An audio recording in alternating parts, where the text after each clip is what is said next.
Hi అండి. ఆంధ్రప్రదేశ్లో కూటమి ప్రభుత్వం వచ్చి 100 రోజులు అయ్యింది. 100 రోజులు దాటింది కూడా. అందరూ ప్రతి యూట్యూబర్స్ 100 రోజులకి ఏమి అసలు ప్రభుత్వంలో ఏమేమి పథకాలు అమలయ్యాయి అనేది యూట్యూబర్స్ చేశారు. లేదంటే మీడియా ఛానల్స్ కూడా చేశారు. కాకపోతే అందరిలాగే మనం కూడా 100 రోజుల పాలన మీద సమీక్షించే కన్నా ఏ 110, 112 రోజుల పాలన మీద సమీక్షించడం మంచిదనుకుంటున్నాను. వెరైటీగా ఉంటది. ఎందుకంటే 100 అనేది మ్యాజిక్ ఫిగర్. మనకు మ్యాజిక్ ఫిగర్‌లనేవి మనం ఇష్టపడం. దాన్ని నమ్మం. దా సో, వెరైటీగా ఉంటదని 112 రోజుల పాలన మీద విశ్లేషిద్దామని మీ ముందుకొచ్చాను. 112 రోజుల్లో కూటమి ప్రభుత్వం ప్రధానంగా సాధించిన పాజిటివ్ ఏదన్నా ఉందంటే అది అన్నా క్యాంటీను. అన్నా క్యాంటీన్ వలన జనాలకి మంచి జరిగింది. డైలీ వేజెస్ అంటే రోజువారీ కూలీ కార్మికులకి కంపల్సరీ ₹5 వాళ్ళు నాణ్యత కన్నా వాళ్ళ కడుపు నిండడం చూసుకుంటారు. అది మరీ వరస్ట్‌గా అయితే ఉండదు. మంచిగానే ఉంటది. వాళ్ళకైతే కడుపు నిండుతది. దానివల్ల ప్లస్సే. 2024లో వైసీపీ ఓడిపోవడానికి ప్రధాన కారణాల్లో ఒక ముఖ్య కారణం అది. అన్నా క్యాంటీన్‌లు కంటిన్యూ చేయకపోవడం. దానివల్లనే ఒక నెగటివిటీ వెళ్ళింది. ఇది ప్రభుత్వం 100 రోజుల్లోనే ఇంకా 100 రోజులు కాదు, ఒక 2 మంత్స్, 3 మంత్స్‌లో 2 మంత్స్‌లోనే వాళ్ళు అయితే ఇంప్లిమెంట్ చేశారు. అది హర్షించదగిన విషయమే. సెకండ్‌ది ఏంటంటే ఇంటింటికి ఇంట్లో ఉండే ప్రతి మద్యం ప్రియుడు హ్యాపీగా ఉన్నాడు. ఎందుకంటే వాళ్ళకి తక్కువ ధరకి నాణ్యమైన మందొస్తుంది. నాణ్యమైన లిక్కర్ వస్తుంది కాబట్టి. ఇంతకుముందు ₹300, ₹250 పెట్టే క్వార్టర్ ఇప్పుడు ₹100 వస్తుంది కాబట్టి అదైతే బానే ఇంప్లిమెంట్ చేశారని చెప్పొచ్చు. దానివలన వాళ్ళకి ₹150 అయితే మిగులుతున్నాయి క్వార్టర్ మీద. సో, ఇంకొకటేంటంటే ఫ్రీ బస్ ఇంకా ఇంప్లిమెంట్ చేయలేదు. ఫ్రీ బస్ మరి ఎప్పుడు ఇంప్లిమెంట్ చేస్తారో చూడాలి. ఎందుకంటే రేవంత్ రెడ్డి సర్కార్ గానీ, ఇక్కడ కర్ణాటకలో కాంగ్రెస్ సర్కార్ గానీ అధికారంలోకి వచ్చిన 40 రోజుల్లోనే మహిళలకి ఉచిత బస్సు అనేది ఇంప్లిమెంట్ చేశారు. ఇంకా ఆంధ్రప్రదేశ్లో ఇంప్లిమెంట్ చేయలేదు. ఎప్పుడు ఇంప్లిమెంట్ చేస్తారనేది దాని మీద ఇంకా విశ్లేషణ జరుగుతుందని ప్రభుత్వం తరపున పెద్దలు చెప్తున్నారు. సో, అది ఎక్కడి వరకు వచ్చింది ఏంటి, అసలు ఈ సంవత్సరం ఉందా లేదా అనేది కూడా చూడాలి. నెక్స్ట్ ఏంటంటే ఇంకొక పథకం, ప్రధానమైన పథకం ఏంటంటే అమ్మఒడి. అమ్మఒడి గురించి అందరూ వైసీపీ వాళ్ళందరూ ట్రోల్ చేస్తున్నారు. మీకు 15,000 మీకు 15,000 అనే వీడియో పెట్టి. కాకపోతే ఒక విషయం నేను చెప్దాం అనుకుంటున్నాను. ఎక్కడా కూటమి ప్రభుత్వం అమ్మఒడి అదే తల్లికి వందనం పథకం ఇవ్వనని చెప్పలేదు. ఎందుకంటే వాళ్ళు దాని గురించి ఏం మాట్లాడలేదు. వైసీపీ వాళ్ళు దానికి ఏంటి, తల్లికి వందనం రాలేదు కానీ నాన్నకి ఇంధనం వచ్చిందని కామెడీ చేస్తున్నారు. వైసీపీ ప్రభుత్వంలో కూడా తల్లికి వందనం అదే అమ్మఒడి పథకం జనవరిలో ఇచ్చారు. అధికారంలో మేలో వచ్చి జూన్లో ప్రమాణ స్వీకారం చేస్తే జనవరిలో అమ్మఒడి పథకం ఇచ్చారు.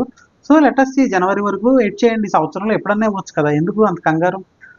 నెక్స్ట్ ఇంకోటి ఏంటంటే నిరుద్యోగ భృతి. నిరుద్యోగ భృతి 3,000 అయితే ఇస్తానన్నారు. మరి అది నెల అయితే ఈ పాటికైతే ఇంప్లిమెంట్ చేయాలి. ఇంకా ఇంప్లిమెంట్ చేయలేదు. ఒకవేళ ఎప్పుడైతే ఇంప్లిమెంట్ చేస్తారో ఈ ఎరియర్స్ అన్ని కల్పిస్తారా, లేదంటే ఒకేసారి కలిపివ్వకుండా దాన్ని దఫాలుగా ఇస్తారా, లేదంటే అక్కడి నుంచి కంటిన్యూ చేసి ఇస్తారా చూడాలి. అసలు నిరుద్యోగ భృతి అనేది ఇస్తారా ఇవ్వరా అనేది ఒకటి ప్రధాన నిరుద్యోగుల్లో ఉండే ప్రధాన ఆలోచన. అసలు దాని మీద అనుమానం ఉంది, వాళ్ళకి ఇస్తారా ఎవరని. లాస్ట్ టైం కూడా ఇస్తానని చెప్పి 2,000 లాస్ట్ 6 నెలలు ఇచ్చారని ఒక పేరు ఉంది. సో ఈసారి పవన్ కళ్యాణ్ గారు తన మాట ఇచ్చారు కాబట్టి ఇంకా చంద్రబాబు నాయుడు గారి మాటకి పవన్ కళ్యాణ్ గారి మీద పవన్ కళ్యాణ్ ఫ్యాన్స్ చాలా నమ్మకం ఉంటుంది. ఈయన అబద్ధాలు చెప్పడం అని నమ్ముతారు వాళ్ళు, పవన్ కళ్యాణ్ ఫ్యాన్స్. సో మరి పవన్ కళ్యాణ్ గారు మాట ఇచ్చిన ప్రకారం మరి వాళ్ళకి నిరుద్యోగ వృత్తి నెల 3,000 ఇస్తారా లేదా అని చూడాలి. ఇంకొకటి ఏంటంటే ప్రతి బీసీ మహిళకి ప్రతి నెల 1,500 ఇస్తానన్నారు చంద్రబాబు నాయుడు గారు, పవన్ కళ్యాణ్ గారు. సో అవి కూడా ఇస్తారా లేదా అనేది వేచి చూడాలి. ఒకవేళ ఇస్తే ఎరియర్స్ ఇప్పుడైతే జూన్ నుంచి అధికారంలోకి వచ్చారో ఆ ఎరియర్స్ అన్ని ఇస్తారా, లేదంటే అక్కడి నుంచి కంటిన్యూ చేసి ఇస్తారా, ఎప్పుడు ఇస్తారు, ఎలక్షన్కి 6 నెలల ముందు ఇస్తారా, 3 సంవత్సరాల ముందు ఇస్తారా, 4 సంవత్సరాల ముందు ఇస్తారా కూడా చంద్రబాబు నాయుడు గారు, పవన్ కళ్యాణ్ గారు దీని మీద వివరణ ఇవ్వాలి. ఇంకా ప్రభుత్వం వచ్చిన తర్వాత రోడ్ల గురించి మాట్లాడుతున్నారు. రోడ్లకి కొంచెం టైం ఇవ్వాలి. మనం 3 నెలల్లో రోడ్లు వేసేయడం కష్టం కాబట్టి సంవత్సరంన్నర రోడ్లు అనేది వాటి గురించి మాట్లాడాలి. ఎందుకంటే జనసేన ప్రభుత్వంలో ఉన్నప్పుడు రోడ్ల మీద విస్తృతంగా మాట్లాడారు కాబట్టి ఇప్పుడే ప్రభుత్వాన్ని నిందించడం కరెక్ట్ కాదు. ఎందుకంటే 100 రోజుల్లో రోడ్లు వేయడం అనేది కష్టం కూడా. ఇంకొకటి ఏంటంటే పవన్ కళ్యాణ్ గారు అప్పట్లో ఒక ఆరోపణ చేశారు వైసీపీ ప్రభుత్వం మీద అని, వాలంటీర్ల మీద. వాలంటీర్ల వల్ల 35,000 మందో 30,000 మంది అమ్మాయిలు తప్పిపోయారని చెప్పి ఒక ఆరోపణ చేశారు. సో ప్రభుత్వం వచ్చిన తర్వాత 30,000 మంది అమ్మాయిలు ఎక్కడున్నారో కనిపెట్టి వాళ్ళ కుటుంబాలకి అప్పచెప్తా ఉన్నారు. సో అది ఎప్పుడు చేస్తారో, అసలు దానికి చర్యలు ఏమన్నా మొదలు పెట్టారా, దానికి ఏమన్నా ఒక కమిటీ వేసారా అనేది కూడా వాళ్ళని పవన్ కళ్యాణ్ గారు దీనికి సమాధానం చెప్పాలి. ఎందుకంటే 30,000 మంది అమ్మాయిలు తప్పిపోవడం అంటే అది వాలంటీర్ల వలన వాళ్ళు కిడ్నాప్ చేశారు, వాళ్ళ వలన తప్పిపోయారు అని చెప్పి మీరు ఏదైతే ఆరోపణ చేశారో, మరి దాని గురించి మీరు మంచిగా ఈ పాటికి ఎంత ప్రోగ్రెస్ వచ్చిందో కూడా చెప్పాలి. 3 నెలల్లో అన్ని హామీలు నెరవేర్చడం కష్టం. వైసీపీ ప్రభుత్వంకి కూడా అన్ని హామీలు 3-4 నెలల్లో చేయలేదు. ఒక సంవత్సరం అయితే టైం ఇవ్వాలి అమ్మఒడి ఇలాంటి పథకాలకి. సో టైం అయితే ఇద్దాం. కాకపోతే ఈ రెండిట్ల మీద క్లారిఫికేషన్ రావాలి. ఒకటి ఏంటంటే అమ్మఒడి సంవత్సరంలో ఎప్పుడన్నా ఇవ్వచ్చు. 3 సిలిండర్లు, 3 గ్యాస్ సిలిండర్లు కూడా సంవత్సరంలో లాస్ట్ 3 నెలల్లో 3 సిలిండర్లు ఇచ్చేయచ్చు. ఓకే. దాన్ని కూడా ఇప్పుడే ఇవ్వాలని ఏం లేదు. కాకపోతే ఇప్పుడు ఈ పాటికి ఒక సిలిండర్ ఇచ్చుంటే జనాలకు నమ్మకం వచ్చేది. ఫ్రీ సిలిండర్లు 3 సిలిండర్ ఇస్తానన్నారు కదా! ఈ పాటికి ఒకటి ఇచ్చుంటే బాగుండేది. ఇంకొకటి ఏంటంటే నిరుద్యోగ వృత్తి ఎరియర్స్‌తో పాటు కల్పిస్తారా? లేదంటే ఎప్పుడైతే మొదలెడతారో అప్పటి నుంచి ఇస్తారా? అసలు ఇస్తారా? ఇవ్వరా? ప్రతి బీసీ మహిళకి 1500 ఇస్తానన్నారు కదా! అది జూన్ నుంచి ఇస్తారా ఎరియర్స్‌తో పాటు? లేదంటే ఎప్పుడైతే మొదలెడతారో అప్పటి నుంచి ఇస్తారా? అసలు ఇస్తారా? ఇవ్వరా? దీని మీద అయితే ఒక క్లారిఫికేషన్ రావాలి. పోలవరం వీటి గురించి అప్పుడే మాట్లాడడం కరెక్ట్ కాదు.